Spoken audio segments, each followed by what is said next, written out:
Total, di nyo naman kayo mahuhuli. Puro lang kayo pilot study. Dalubhasa na nga ako eh. Sa Okay. tagal ng pilot study, graduate na ako. 4 na taon. Magmamasteral na. Tapos nagtataka ngayon bakit walang booking, ba't naghahabal, ang tatalino natin sa gobyerno eh. Mas matatalino yung nasa kalsada. Kami yung nagsiservisyo eh. Ayaw nyo makinig sa amin, o di gagawa kami ng para kumita kami ng mas malaki rin. So, Kung hindi natin po illegal to, ilang taon na? Si Ariel nga eh. Tumanda na rin eh. So, sino sinisisi mo dito? Gobyerno na po.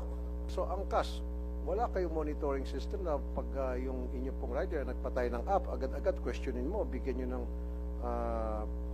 patawag para magpaliwanag.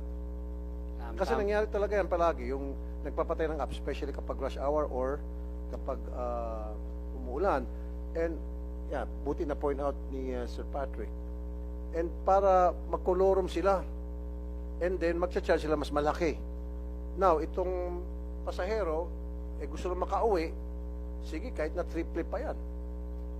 Wala kayong sistema na para ma-address itong issue na ito, sir. Maraming salamat po, Mr. Chairman. Actually po, meron po kaming fraud detection system.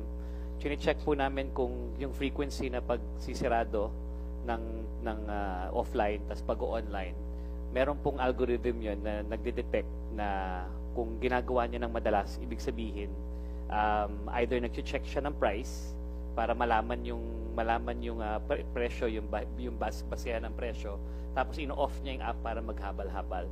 So na-check po natin yung meron na po tayong mga naban based on that. Hindi, pero sir, mataas ang insidente ng pagpapatay ng app during rush hour. Hindi mo na-observe yan? During mga umuulan-ulan.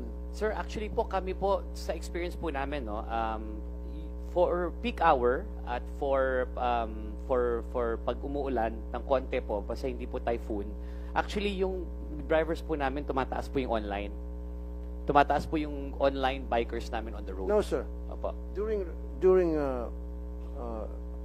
peak hours at kapag umuulan, no drivers available. Palagi yan. Mga-staff ko. Yan palang reklamo ng mga staff ko. Sasabihin, no drivers available.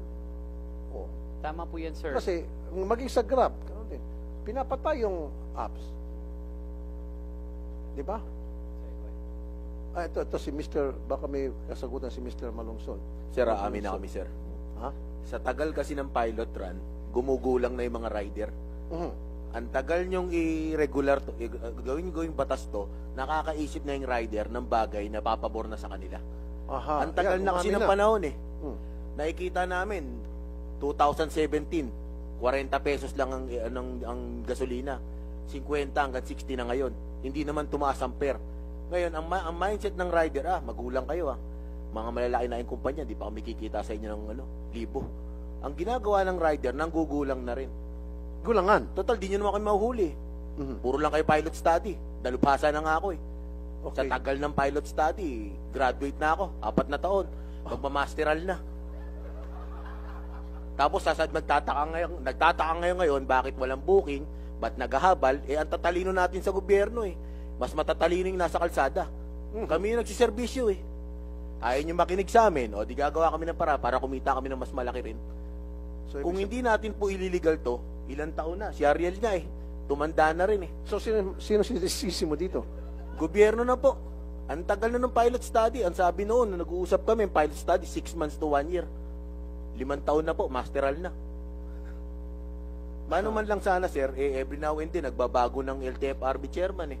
Dati ang humuli pa sa amin, si Lisada. Sino si Lisada? Dating, spokesperson ng LTFRB. Spokesperson, ang chairman, yung Board member. Ba't kayo hinuli? Kasi illegal daw po kami. Yun lang alam namin na hanap buhay pag bumotorsiklo eh. Matagal na yung habal-habal eh. Wala pa sila sa gobyerno, may habal-habal na eh. 2000 na eh, may habal-habal na. Pinopost na ni Congressman H. Durano. Hanggang ngayon, namatay na si Representative Raul Delmar ng Cebu.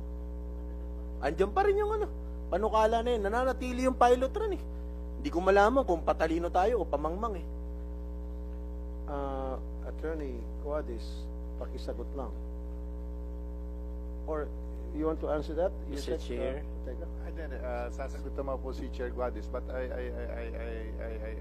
tawag po dito na nagugustuhan ko yung sinasabi ni Mr. Maglusod because basically yun po yung reality on the ground.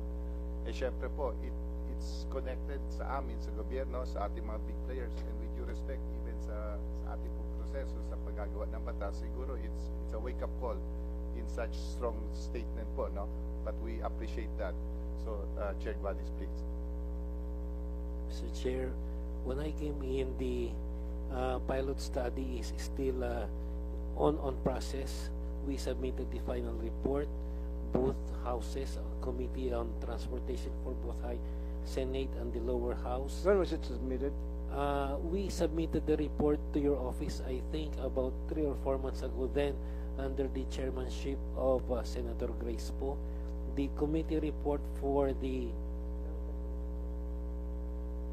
you will submit now if Can you resubmit it to us? yes, of course, Mr. Chair. To me, to my We office, have an because I'm the new available chairman? copy. Yes, Mr. Chair. Okay. The version for the lower house was submitted. In fact, the lower house had already passed the bill on its third and final reading, and then inaangat na po sa Senate for the Okay. disposition of the Senate. So ang bola ho ngayon nito is in the Senate, Mr. Chair, and Okay. if you haven't received one, I can give you one today. I have Okay. a soft copy which I can furnish Mr. your office. Maglunsod, thank you so very much for raising that issue.